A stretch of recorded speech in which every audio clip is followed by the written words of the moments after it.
What matters more, right? In my opinion, but I haven't watched it, but this is nothing compared to what they actually get up to. Legit, they've had classism they're literally built on classism. The whole royal family. So classism and racism is what is led to the whole situations, leads to inequality. Yeah. So the fact that this is even a story, I'm like, yeah, I kind of accepted that was going to be the case.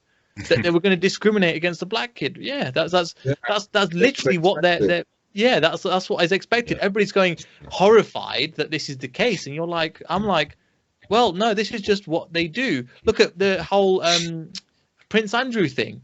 That's way worse, and nothing was said really about that. Yeah, that's full family. Sort of got away with it. I'm being honest. I'm like, okay, they said the dark kid's not right, or it's not going to be as dark. I'm like, that's nothing compared to Prince Andrew and what happened there in the royal family. This is nothing. Yeah. Well, where did it get to? Exactly. The Prince Andrew case. It was just he got relieved of royal duties, so he got took off doing nothing. When's the last time Prince Andrew did anything? You heard him in the news. He doesn't. I was going to talk about Piers Morgan, but I hope we talk about that. But let's talk about the other accusations, sort of against the royal family, because it's not just this, that happened. This sort of opened a can of worms.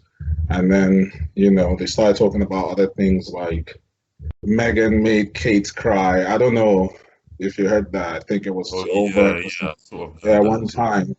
Arrangements, I think, for an event or something, so they disagreed.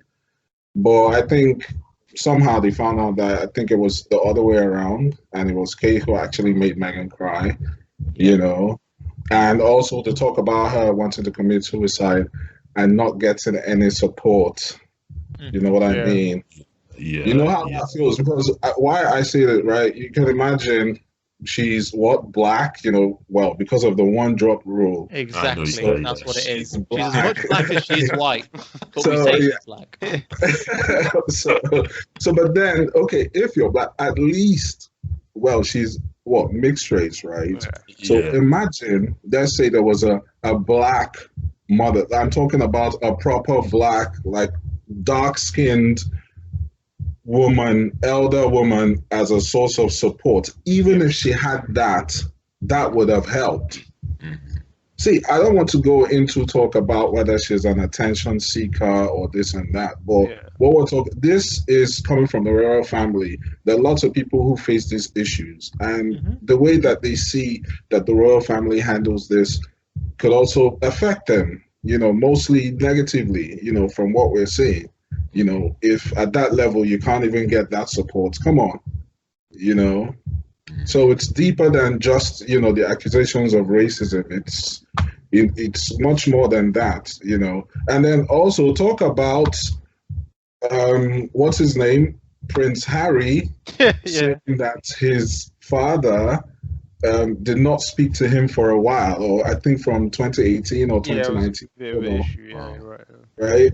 They haven't been talking to each other. Just a bit similar to the situation with Meghan and then he goes on to say that they cut him off financially. Now, some people go, "Oh, boo, you're a spoiled brat. Why are you complaining that your parents just cut you off? You're freaking 36, and you're talking. What about us peasants that have to do all our work?" But this is my point. It is classism and racism plays into that. Their whole existence is built that we were born into this family, so therefore we are worth more than you. We deserve more rights, more power, more money. Exactly. So the fact that what we expect them to be. It's the same thing we've said before about like Hollywood and all this. It's this kind of this entity